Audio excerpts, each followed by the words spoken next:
Good evening, everybody. Hello, hello. Welcome to another episode of Critique Corner with me, Daniel Parker. And me, DB Fastminder.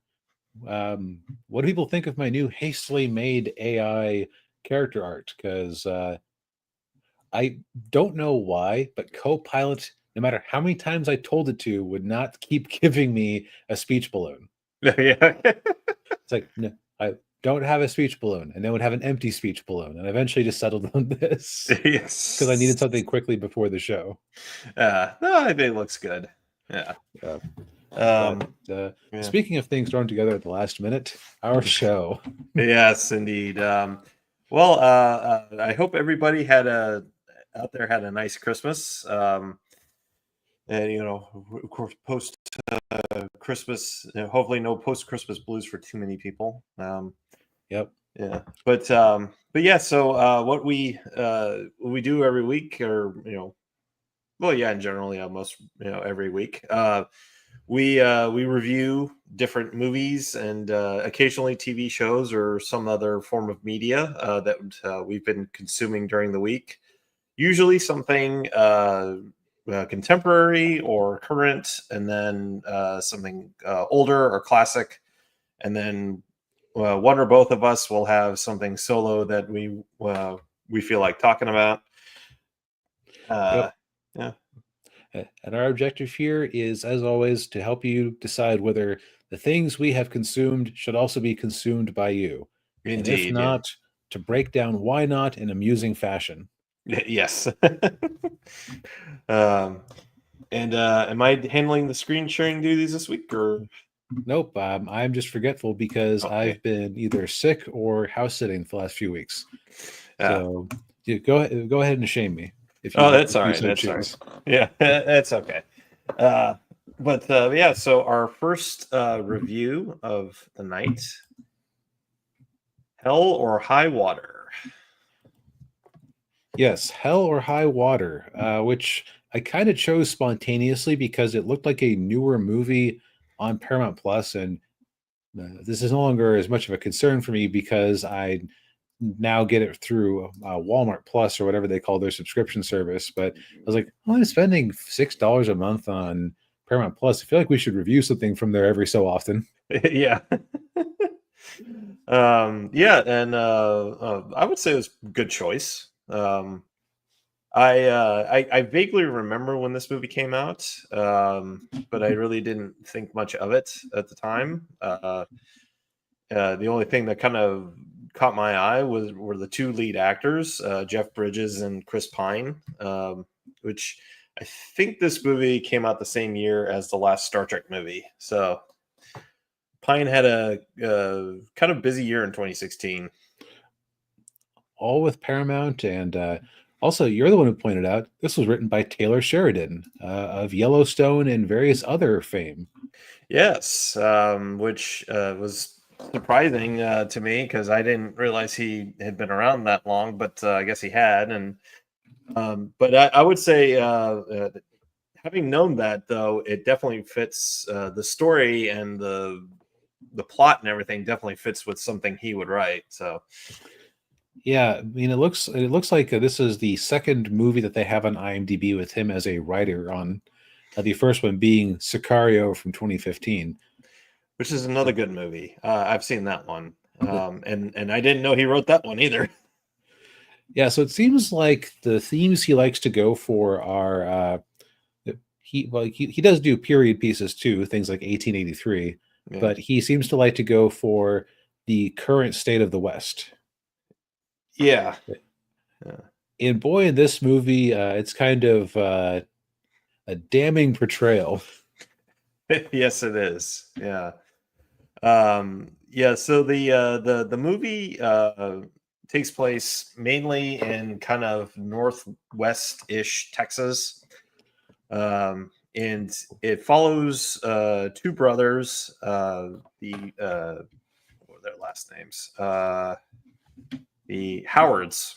Um, you got Chris Pine as Toby Howard, and then Ben Foster is his older brother, Tanner, and uh, the two of them start going around robbing banks, specifically from this one branch called Texas Mid, or one bank called Texas Midlands Bank. They only rob those branches of that bank because they have the mortgage on their mother's ranch. Mhm. They're about to foreclose on. So they're stealing money from this bank, from the bank, and then what they do, it's kind of clever actually. What they do is they go around, they get the money from the cash from the bank. They go across the border to Oklahoma to a casino, a Native American casino, and act like that they won the money there, and then so that they can put the money to pay off the. Right. They also only take whatever cash is in the cash register because that way there aren't any die packets. They aren't in sequential order. Nothing that would make the money look strange. Yes, yeah, and of course, pursuing them are a pair of Texas Rangers. One of them is Jeff Bridges, who plays Marcus Hamilton, and then his partner Alberto Parker, who's played by Gil Birmingham. And I've actually he looked familiar, but I couldn't quite place him. Um, and Yeah. what's funny is Oh, with he was Forge in X-Men 97, but that wouldn't help you recognize his face. right, yeah, yeah. He recognized his voice. I thought his voice sounded familiar. Now that I think about it, but what's interesting is that, of course, Alberto is he's he's half Mexican and half what was it, Native Cherokee American. Indian? Yeah, Yeah, I Native forget- American. Yeah, yeah, and Chris Bridges just needles him any chance he gets about his yeah, he is present. a walking HR incident in this movie. Yes, he is. Because the man is I think that there's like a, I don't know if I call it a theme, but there's sort of a shared connection because Bridges' character is basically 2 weeks from retirement, Mhm.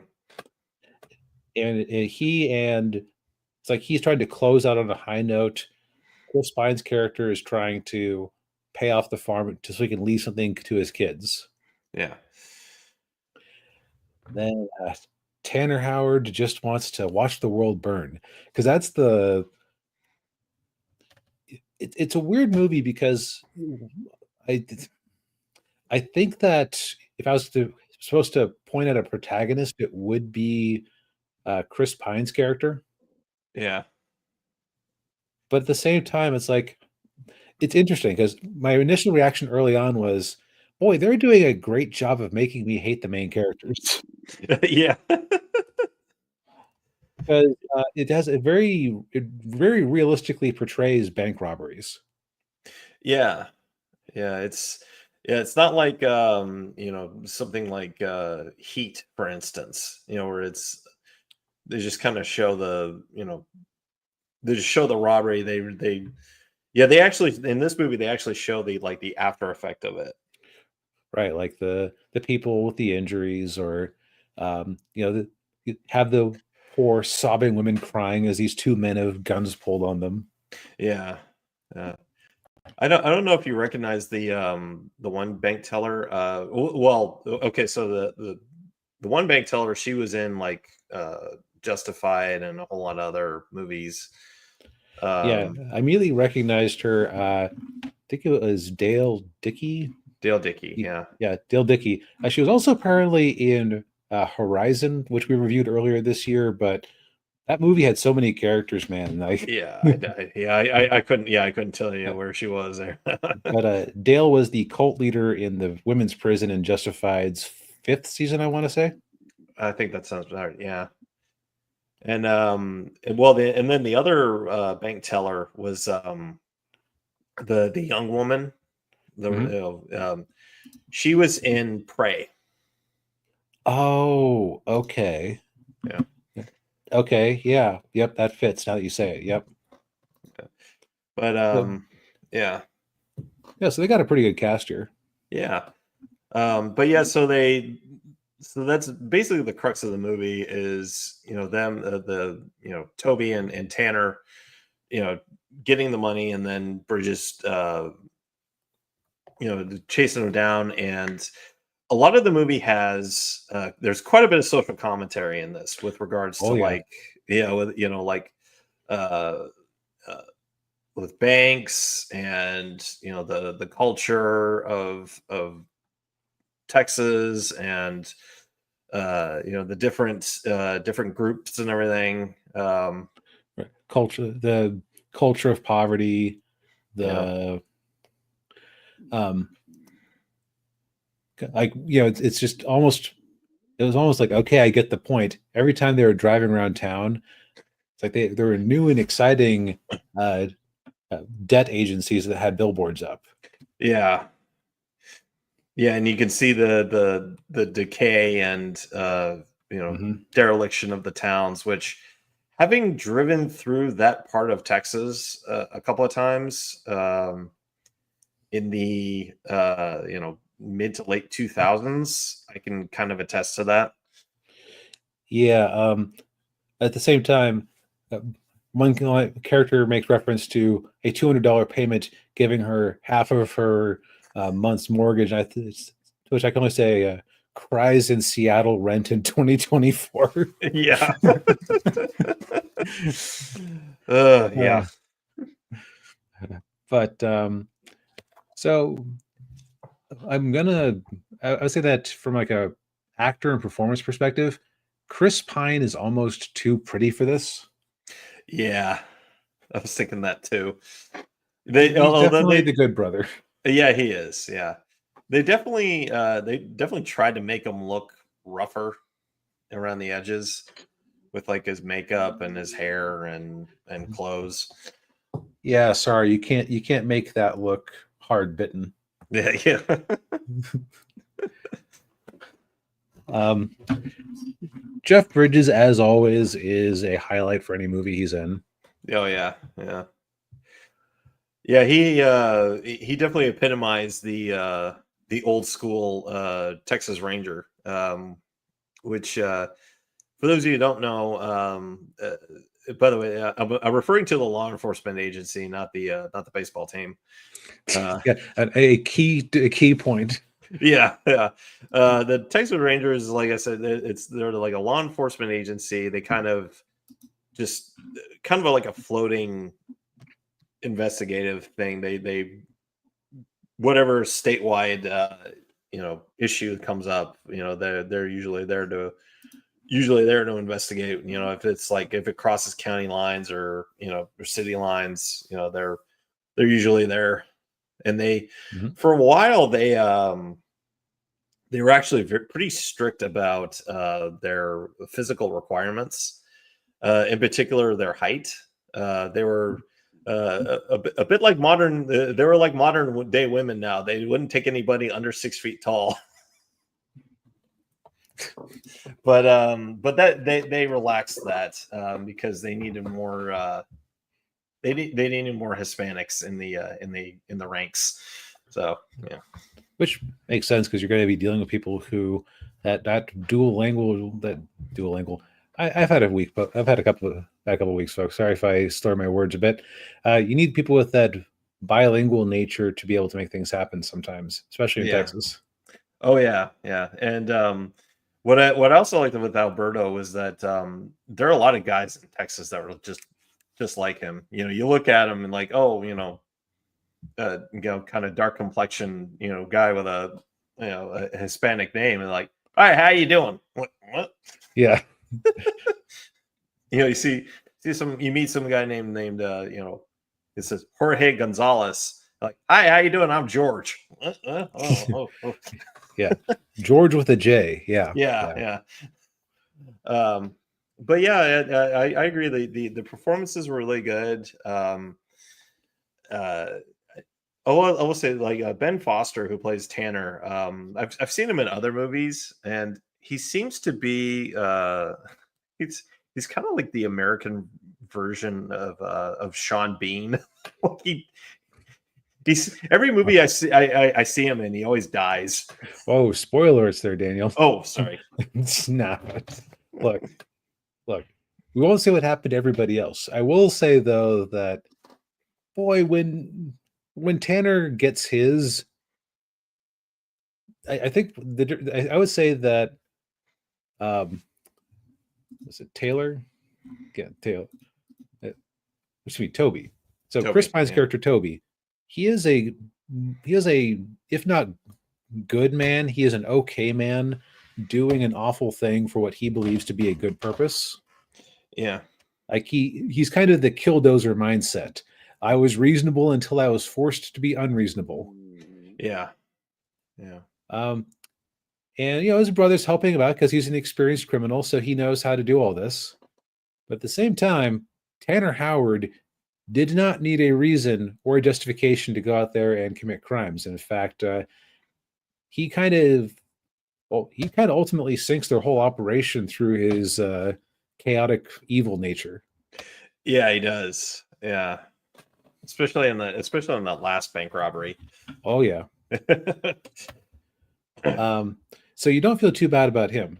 But what I will say is that I came away from the end of the movie feeling very ambivalent about the outcome. Yeah. Like it is not Chinatown where it's like, oh, this is a horribly bleak situation where absolutely nobody won.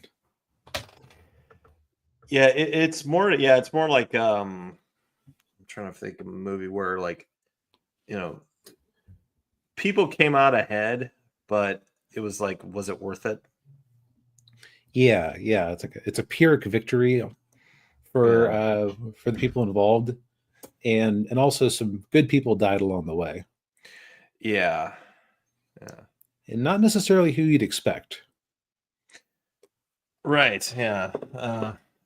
It's and that's probably what Tyler Sheridan was going for with it. Mm-hmm. He didn't necessarily, he wanted it to be kind of a morally ambiguous situation, where you're kind of like, like there really no clear like good guys or bad guys.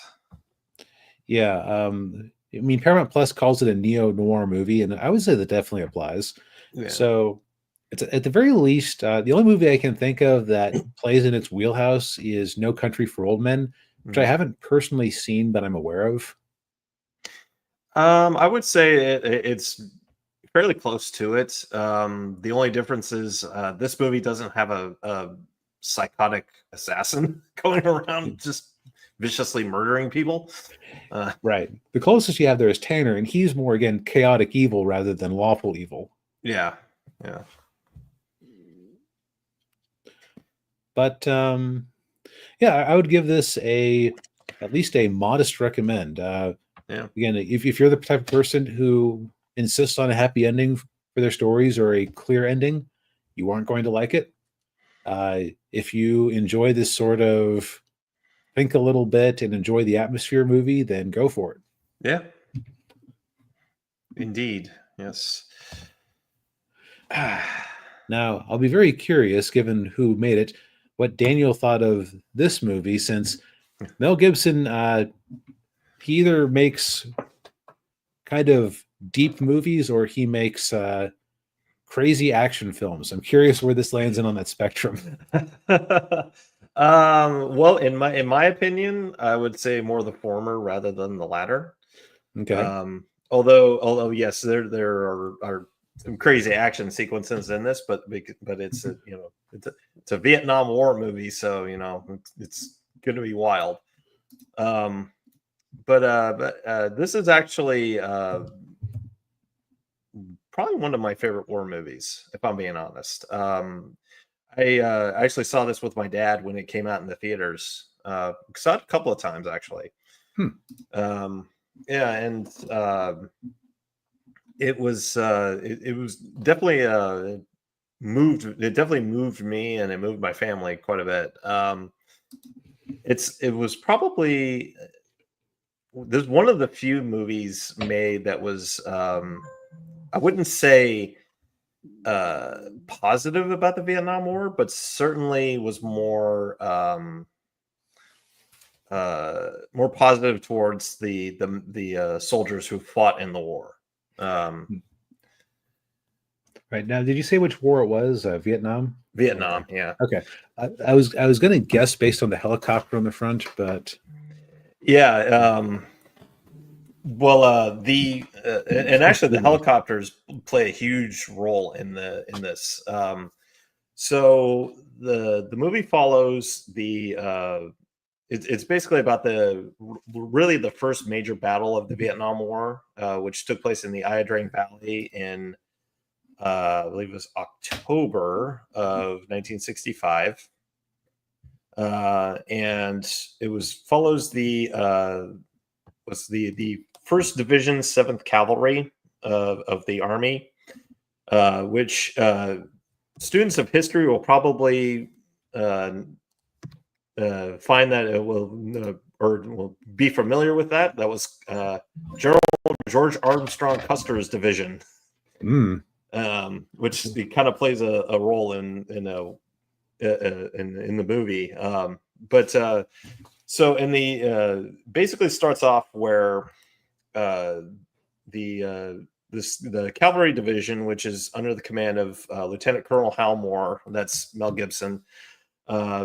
They're out at what used to be called Fort Benning in Georgia, but is now Fort Moore. And yes, they named it after him and his wife. They're training to be, basically the whole thing is they come in the Hueys and the helicopters. They land, get out, and then clear the area. This was basically like the first instance where they're using helicopters like this. Right, because it was still a pretty new technology at the time. Yeah, it was. So they go through this whole training thing. You meet a lot of the different officers. One of them is one of the helicopter pilots is Major Bruce Crandall, whose call sign was Snake Shit. He's played by Greg Kinnear. You've also got Sergeant Major Plumley, who's played by Sam Elliott. And also at the time, an unknown John Hamm was one of the officers. And also Clark Gregg, who played Coulson in the MCU, is in this movie. But yeah, they so just as the war starts, they get sent off to Vietnam, and Hal Moore and his unit are sent to the Ia Drang Valley. Well, they call it the Ia Drang Valley because they're trying to track down these North Vietnamese regiment that attacked one of their bases. Of course, as soon as they get there, they find themselves outnumbered about 10-1. They got about just under 400 men, and then the North Vietnamese, they got about 4,000. So over the next, basically the rest of the movie is just the course of the battle as it takes place over 3 days, and it shows the various acts of heroism from the different soldiers and the adversities that they had to overcome, and of course Hal Moore, they show that he's shown in there being a very capable and very strategic leader. He talks to all of his men. They show him throughout the movie, like he goes to all the different areas of the battlefield and talks to all of his officers and trying to figure out what's going on. And he's he's a very involved commander, which for most of the time, and at least in this war, you really didn't see it that much. And I think that was largely because Hal Moore was in Korea. Yeah, he and Plumley were like the only ones, like the only officers there who had any combat experience. Okay, so this isn't even like the old fat cats who had been in World War II were around. We're talking he had an officer corps of people fresh out of school. Oh yeah. Okay. Yeah. And then the other aspect of it too is you have the wives back home. and Hal Moore's wife, Julie, was played by Madeline Stowe, and then you had another one of the wives was played by Kerry Russell, and what happens is they weren't really, the army wasn't ready for the casualties, and so they didn't, of course, like in World War II, they would send like chaplains to and officers to tell them, to inform the family members that their son was their son or their dad or their brother, or but they were using cab drivers here. Yeah, and so in the movie, it's shown that she tells Hal Moore's wife Julie, she tells the cab driver, "Hey, cab company, you get any more telegrams, just bring it to me, and I'll take it to the wives." I think in reality, she actually followed the cab drivers, the cabs around, and to when they went to the different houses. But yeah, so it's basically just the effect that the like I said, what the war did with the soldiers and with the families back home. I forgot to mention another character, Joe Galloway, who was played by Barry Pepper. He was a photojournalist, and he shows up in the battle and to document everything that happened. And of course, he sees firsthand just how awful war is. And the book that the movie is based on was called "We Were Soldiers Once and Young," and it was written by Hal Moore and Joe Galloway. But yeah, the movie is, and the real Hal Moore actually said that the story, how it tells the story, he said was about 70% of it was accurate to what actually happened, and then the other 30% was Hollywood. That's not a bad rating, really. No, it isn't.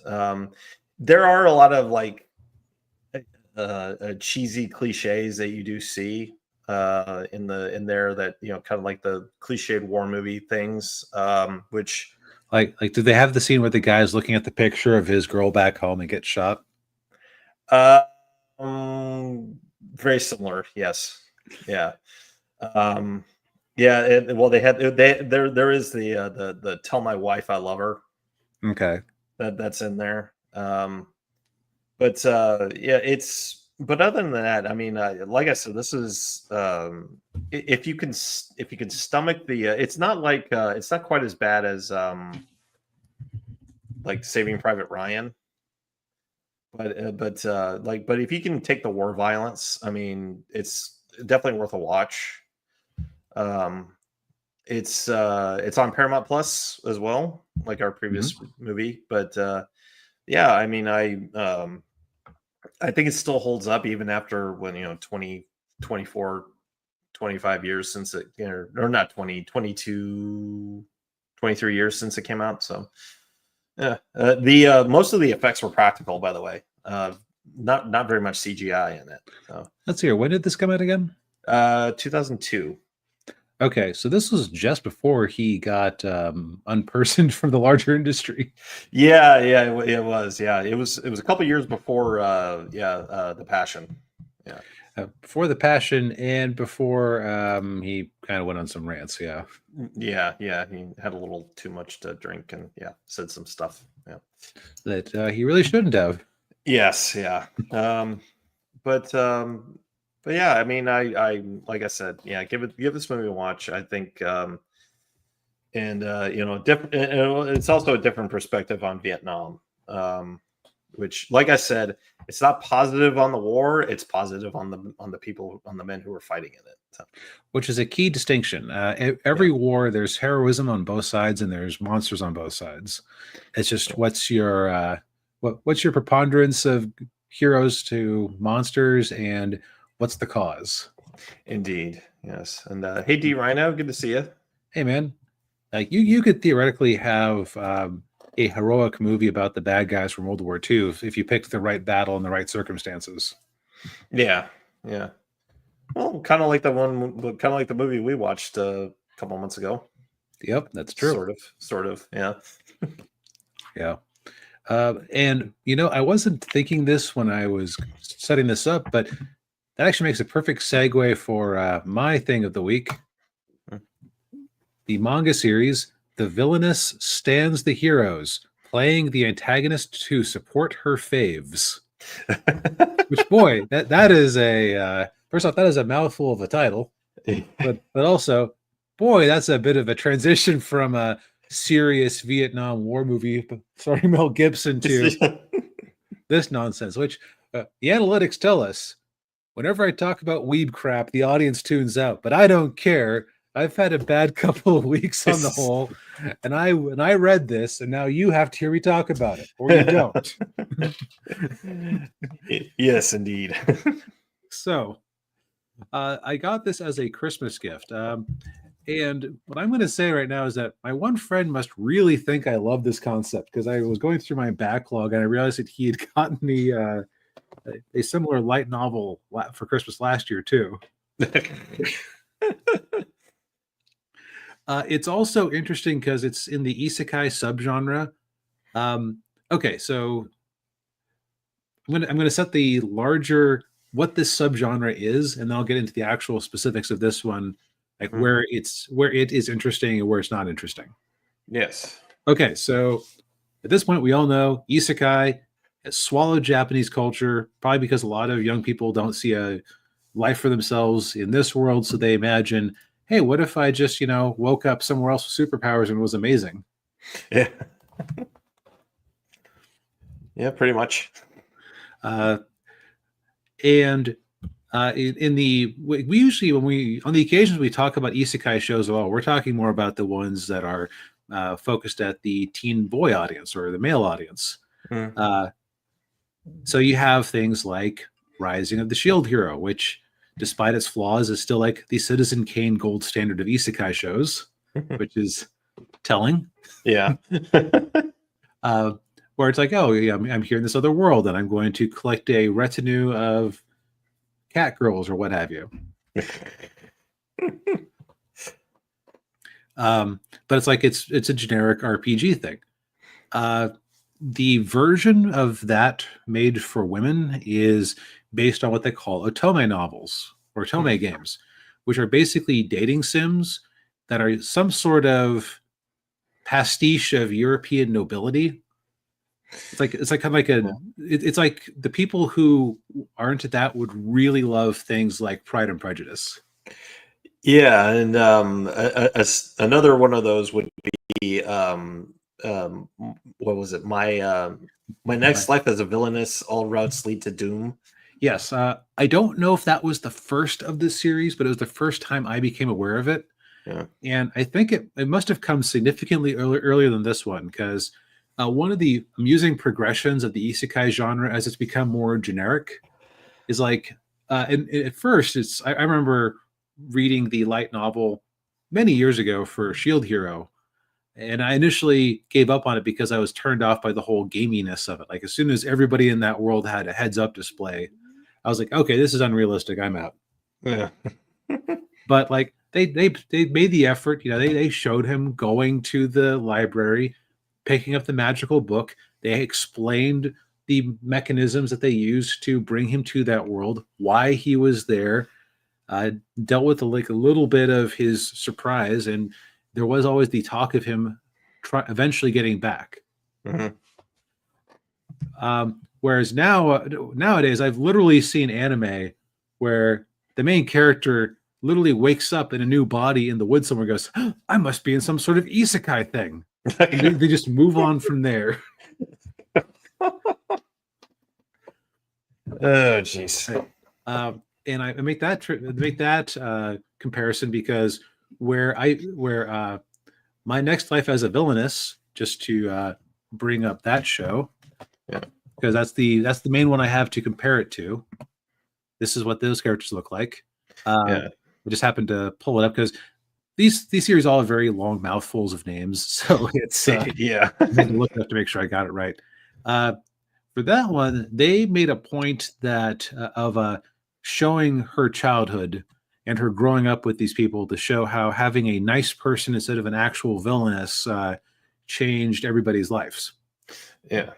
Where this one, oops, spoiler alert there for our last series. But for this one, the villainess stands the heroes. They dispense with that very quickly, and in fact, they kind of jump to like what I would have thought it would be like chapter or volume 3 or 4. So this one, I forget the main girl's name. It's Elusa, something like that. She is kind of different than a lot of the protagonists I've seen for these types of stories because okay, so my next life as a villainess, the joke of the series is that because her character was always doomed and like nothing but bad ends for her. She was trying to be nice, but it's like she had never seen anything about the butterfly effect before. Yeah. So the idea that people liked her and she wasn't actually doomed anymore never seemed to occur to her. She wasn't the brightest girl, okay? Yeah. This girl seems to be intensely aware of it, but she's also like very. It's like she wants to have the distance from her favorite characters, who she translated as faves in this one. Which I'm guessing is the Japanese word oshi, which in fan culture, it's like a word that literally means push, as in like a sumo wrestler pushing. So it's like, oh, they're my oshi. They're the ones I'm pushing for. But that's just a guess because I know a little Weebanese, if you know what I mean. Like there's certain keywords I know, but yeah. But she wants to keep a distance from them. So even though she has that vampire guy in the back as her butler, and he is clearly into her, she's like, no, I want to admire all my faves from afar. Yeah. She's like the type of person who, like their favorite actor could show up and want to make sweet love to them, and they would say, "No, I just like to admire you from a distance. No touchy." Yeah. But she is very familiar with the butterfly effect. She has figured out through trial and error that there's certain key events that will happen no matter what she does. So she kind of had to do some evil crap in the past because it was doomed to happen anyway. Yeah. But the show is not actually all that concerned, or not show. The manga is actually not all that concerned with her past behavior. It's very quickly brushed under the rug. And maybe that's why they kind of skip past her childhood, because they didn't necessarily want to show her doing evil crap. Oh, yeah.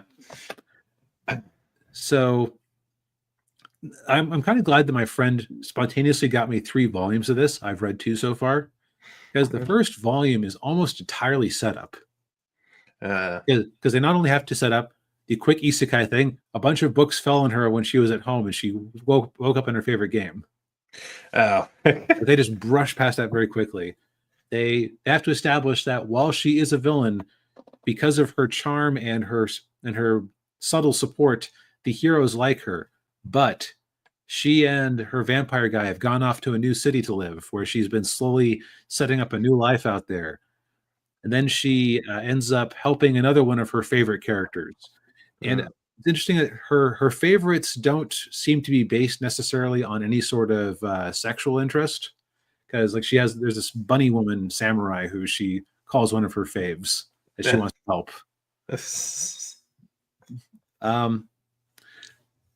So what would I recommend this? I think you have to be in a particular mindset for it. It's definitely better than I was expecting, especially because the first volume was very much, like I said, it was all set up. So I was getting a little concerned that it wasn't going to go anywhere good. Yeah. And I would say it's going somewhere kind of interesting. It's just at this point, it's like a high class fantasy thing. Like not it's like dealing with the high class underworld of a fantasy setting. Yeah. Okay. I would say that as always, I kind of wish that it could just be the straightforward story instead of having to have the isekai element. But I get why it's there. It does break my immersion slightly, but they do a good job of. There's a tension there between her and the vampire that, like, will she eventually give in to his advances? Yeah. Will she eventually see herself as part of this world rather than just being a somebody with some distance? That's probably its most interesting element, is that, like, when you're a fan of something, unless you're completely delusional, for certain that it's like you can't reach through the screen and become best friends with Goku or whatever. Yeah. You might fantasize about it, but if you have any sort of grip on reality, it's just like a fun delusion. And it's like she, despite living for 12-ish years in this world so far, she still fundamentally sees it as separate from herself. So will she eventually just decide to become this woman? In fact, as well as in just like pretending to be her. So that tension makes things more interesting and entertaining for me than it usually would be. Okay. Now, I'm not necessarily saying rush out and buy a whole bunch of copies of it. I'm saying that this seems like the type of show that will get animated at some point. So it's probably going to hit Crunchyroll. Give it a watch then. Yeah. I was just thinking that too. I'm like, I wonder how long it'll be before it gets an anime. Probably not that long. Yeah, so I'm not the target audience for these otome isekai things. So maybe what I like about it, the fans go, ew, why doesn't she just get on with the hot guy? What's this making me think about how I'm separated from my faves? Gag. Yeah. Because Lord knows that I've had discussions with people about different gamelit and whatnot, enough to make me realize that, I fundamentally am not on the same page as people who like this. Yeah. And that's okay. Yes. Because, if you just spend all your time raging against what other people like, you turn to some sort of gremlin. Yes.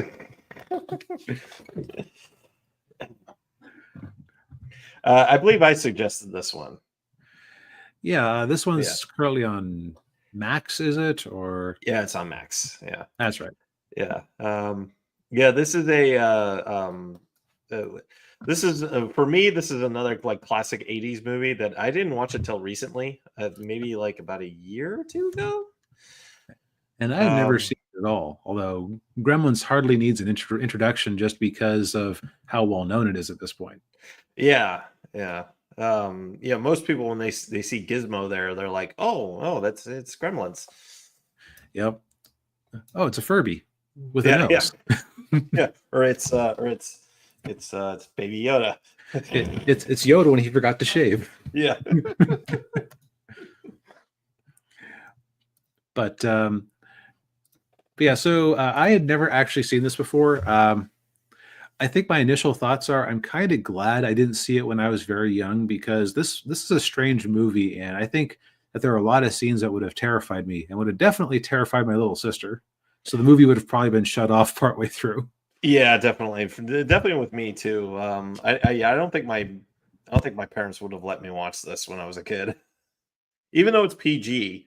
Although I should add, this and Temple of Doom were the two movies that were the reason for the PG-13 rating to be created. Right, because this isn't an R-rated movie. This is like, there's no gratuitous sex. There's no there's violence, but most of the on-screen violence is perpetrated against animatronic puppets. Yeah. But at the same time, this is not a small kids movie where the mom and dad just need to be on hand to explain to them afterwards, like Right. things they Yeah. might be confused about. Yes. But yeah, so to get into the movie, the plot centers around the what was the name of the family? Peltzer, the Peltzer family. We meet the dad Randall, who is a wannabe inventor who makes really bad. He invents something that he thinks is going to revolutionize everything and change the world, and half the time it doesn't work. Well, yeah. Oh, your dad's inventions are really good for the first few weeks, but then after a while, Yeah, which is most of the stuff that they sell on the Home Shopping Network. well, If you think yeah. about it, Right. See, his problem wasn't the quality of his inventions; it was his distribution and marketing.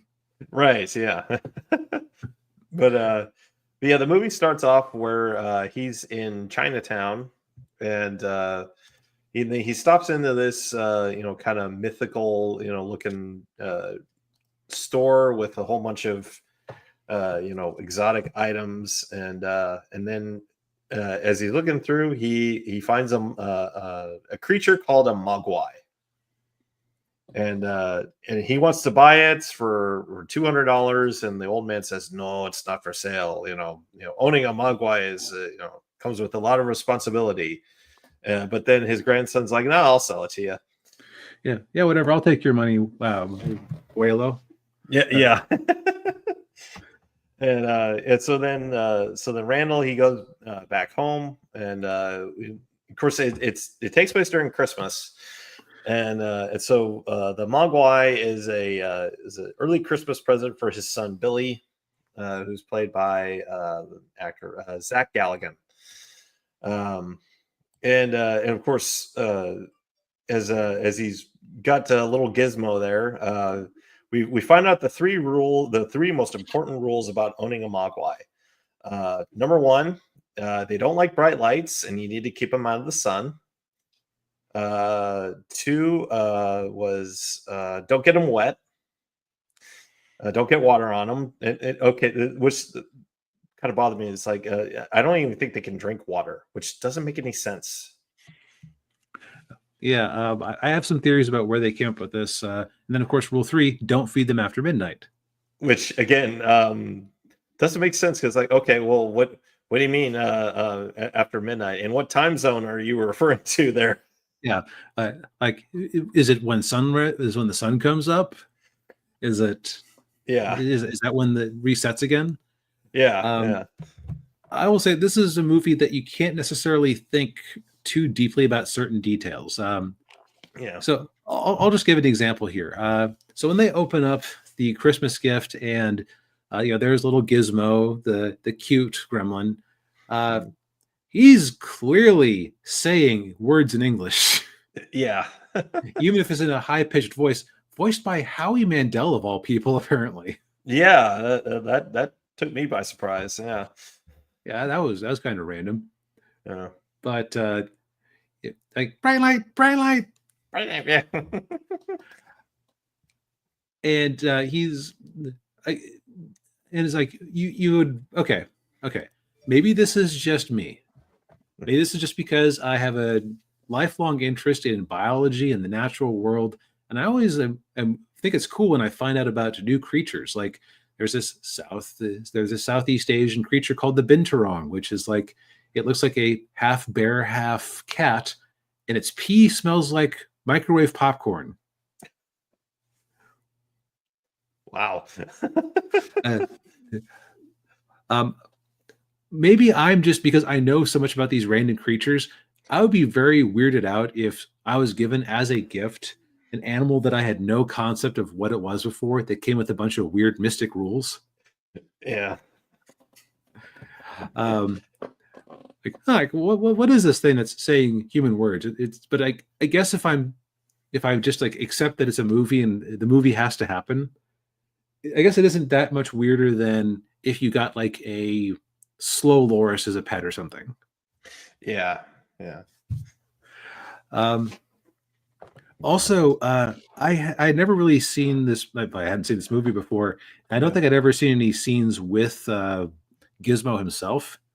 The special effects in this thing are amazing. Yeah, they are. The movie was directed by Joe Dante, who also directed The Burbs, which is a movie we reviewed some time ago. He also did The Howling, which is a werewolf horror movie. But this movie, I think, is his most popular one. Mhm. And he talked about it. He said they actually had to invent the technology to create the Gremlins, and he said it was he said it was very painstaking from what it sounded like, and just very very tiring to do. But it was worth it though. Yeah, Gizmo in particular is just about seamless. Like if I didn't, like, I could see kids really believing that they had like some sort of little gremlin critter on the set. Yeah, and 'Cause- yeah, Yeah, like the way it moved looked very natural. yeah, Uh, like its eyes were kind of glassy, but even then they almost looked lifelike. yeah, they did.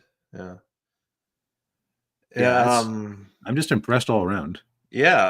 I am too. And yeah, and this movie came out. Came out in 1984. So Yeah, something else to bear in mind there. Like,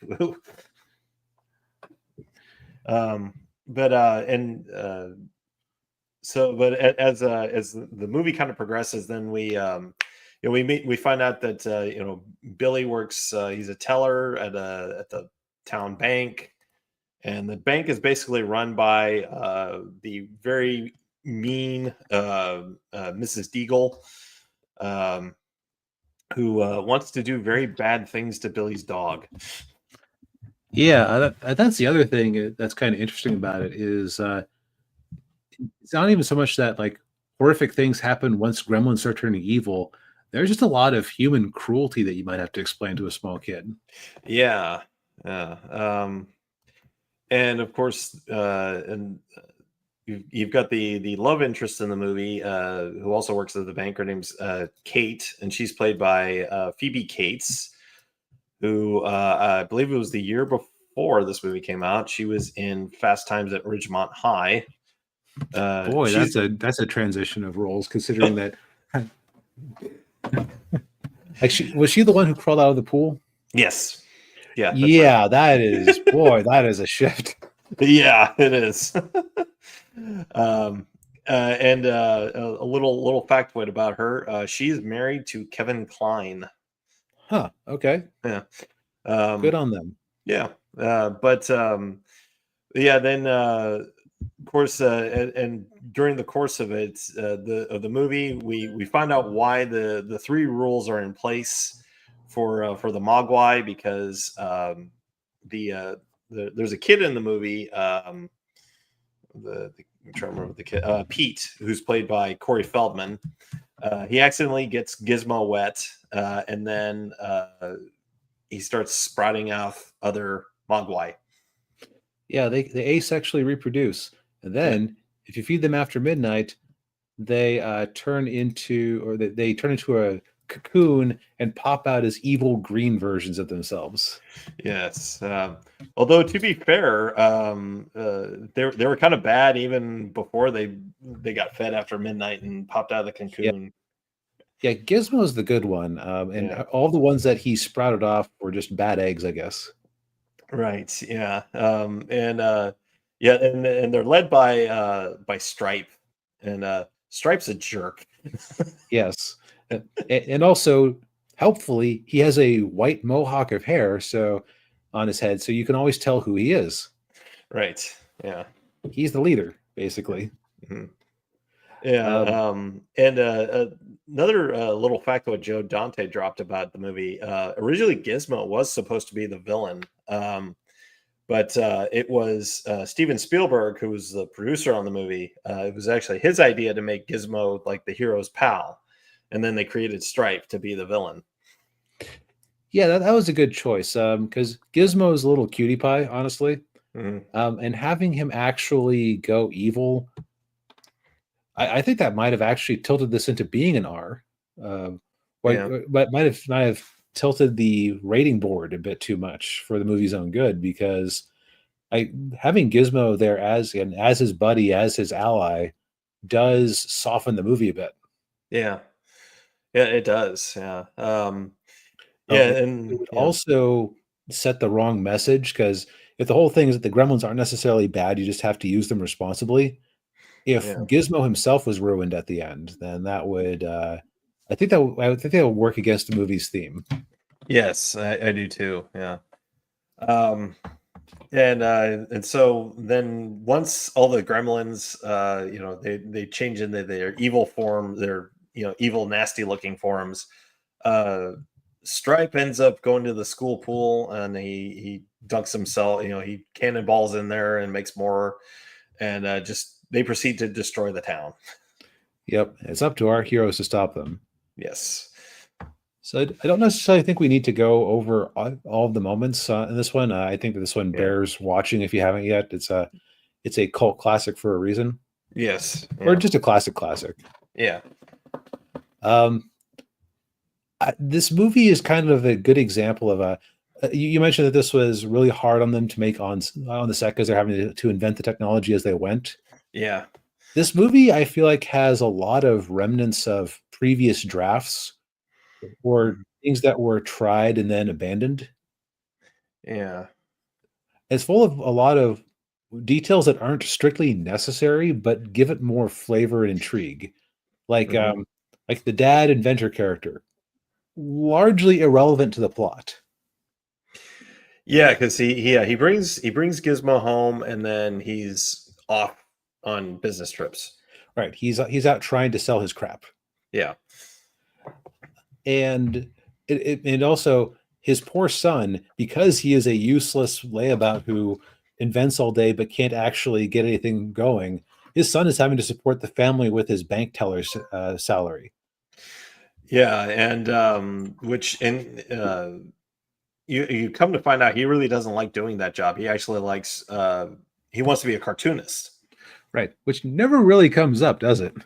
No, that really doesn't. It only comes up a couple of times. So like if I was doing a pass on this, I would be like, well, why does it have to be his dad? Just have his uncle come into town and give him this weird gift he got in Vamoose, Yeah. and have it be that he's his dad died and he's supporting the family. Like that would be more parsimonious. Why Yeah. do why do we need the weird inventions? Because they're used for a couple of gags in the kitchen, and the mom uses them in a scene we'll talk about in a second. Yeah. That's probably the most disturbing part of the movie, if I'm honest. Yeah, yeah, Um, it was. but like nothing that was done there with the inventions couldn't have been done with just standard kitchen equipment. Mhm. Yeah. But again, like it gives the movie some flavor to have this unnecessary element. The other thing that they never really paid off, as far as I remember, they had this rival businessman character who was also hitting on the main character's girl, or Yeah. what he wanted to be his girl, Yeah. played by Uh, the one uh, cop from Beverly Hills Cop. Judge Reinhold. Yeah, Judge Reinhold. He just shows up, hits on her awkwardly, and like I was thinking, oh, okay, we're gonna see him again during the like when the Gremlins show up, because he's set up for some sort of karmic punishment here, right? Yeah. Just vanishes from the movie. Yes. And this was after Beverly Hills Cop, right? Or was it the same year? Same year, I believe. Yeah. Okay, so he wouldn't have had that boosting his career yet, but it's not like he was a bad actor or anything. So it's Yeah. Yeah. like why just bring him up for that one scene? Yeah. I know. It all it really does is provide a contrast to our main character Yeah. Yeah. in a minor way that isn't strictly necessary. Like I think that's a lot of this movie is what I would call not strictly necessary, but it adds up to an interesting experience. Yeah. Yeah. Like another character in the movie was their neighbor. What was his name? Mr. Futterman, who's played by one of the great character actors, Dick Miller, who Joe Dante cast in I think almost every one of his movies. Yeah, he doesn't like foreign made Wait a minute. electronics and stuff. Yeah. Was he the old crank neighbor with the hot young wife in The Burbs? No, that was Okay, never mind. Bruce Dern. Okay. Dick Miller, he was in The Burbs. He was one of the garbage men. Okay, so minor role. Gotcha. Yeah.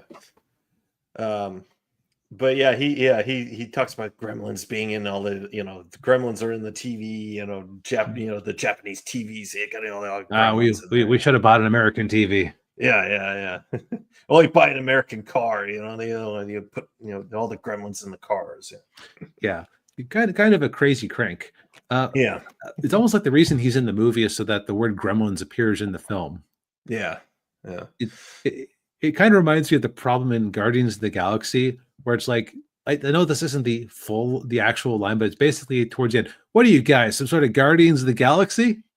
Like, how else would that occur naturally in the movie? Yeah. Now, I think that the most interesting the scene of the movie, just from it did not go the way I was expected, is where the mom has to fight off the first batch of mutated gremlins by herself. Yeah. She gets pretty beat up. Yeah, and she like you were, and as you pointed out before, she uses a lot of the kitchen inventions in very creative ways to kill these things. Mom is secretly the most badass character in the movie. It's a shame that she had to tap out early because of her injuries, because she could have probably solved the rest of the movie faster than the son. Oh yeah. Yeah, and apparently, from what I hear too, like the one of those scenes, like I think it was when she's stabbing one of them. Apparently, that scene was a lot more graphic. It was, or either they either filmed it to be more graphic or was scripted to be more graphic, and they had to tone it down. You know what? I can see that because that would be one of the ones that could very easily tilt it into an R, especially if she hadn't survived. Yeah. But no, yeah. The mom was, she was defending her house. Yeah. And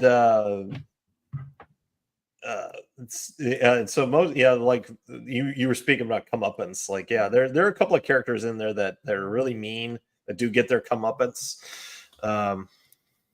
in creative ways.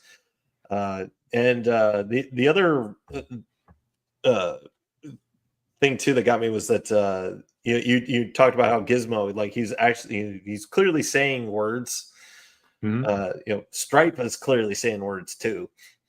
Yeah, and you wonder, like, they know about concepts that it doesn't seem like a creature should know, but I guess they are more of like, I'd almost call them like a goblin or some sort of other magical creature rather than being a strict animal.